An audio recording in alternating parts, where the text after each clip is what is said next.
ಕೇರಳದಲ್ಲಿ ಹಾಡಹಗಲೇ ಗ್ಯಾಂಗ್ಸ್ಟರ್ ಬರ್ಬರ ಹತ್ಯೆ, ಕಾರಿಗೆ ಡಿಕ್ಕಿ ಹೊಡೆಸಿ ಅಲುವಾತುಲ್ನನ್ನು ಮುಗಿಸಿದ ಹಂತಕರು. ಕೊಲ್ಲಂ ಜಿಲ್ಲೆಯ ಕರುಣಗಪ್ಪಲಿಯಲ್ಲಿ ಗ್ಯಾಂಗ್ಸ್ಟರ್ ಅಲುವಾತುಲ್ ಕಾರಿನಲ್ಲಿ ಪ್ರಯಾಣಿಸುತ್ತಿದ್ದಾಗ 5 ಜನರ ಗುಂಪು ಉದ್ದೇಶಪೂರ್ವಕವಾಗಿ ತಮ್ಮ ವಾಹನದಿಂದ ಅತುಲ್ ಕಾರಿಗೆ ಡಿಕ್ಕಿ ಹೊಡೆಸಿದೆ. ಅಪಘಾತದ ಬೆನ್ನಲ್ಲೇ ಕಾರನ್ನು ಸುತ್ತುವರಿದ ದುಷ್ಕರ್ಮಿಗಳು ಮಾರಕಾಸ್ತ್ರಗಳಿಂದ ಭೀಕರವಾಗಿ ಹಲ್ಲೆ ನಡೆಸಿ ಅತುಲ್ನನ್ನು ಸ್ಥಳದಲ್ಲೇ ಹತ್ಯೆ ಮಾಡಿದ್ದಾರೆ.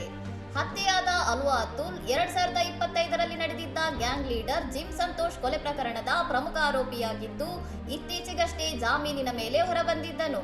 ಹಳೆಯ ಸೇಡಿಗಾಗಿ ಈ ಕೊಲೆ ನಡೆದಿರುವ ಸಾಧ್ಯತೆ ಇದ್ದು, ಈ ಘಟನೆಯಿಂದಾಗಿ ಕೊಲ್ಲಂ ಪ್ರದೇಶದಲ್ಲಿ ಮತ್ತೆ ಗ್ಯಾಂಗ್ ವಾರ್ ಶುರುವಾಗುವ ಆತಂಕ ಸೃಷ್ಟಿಯಾಗಿದೆ.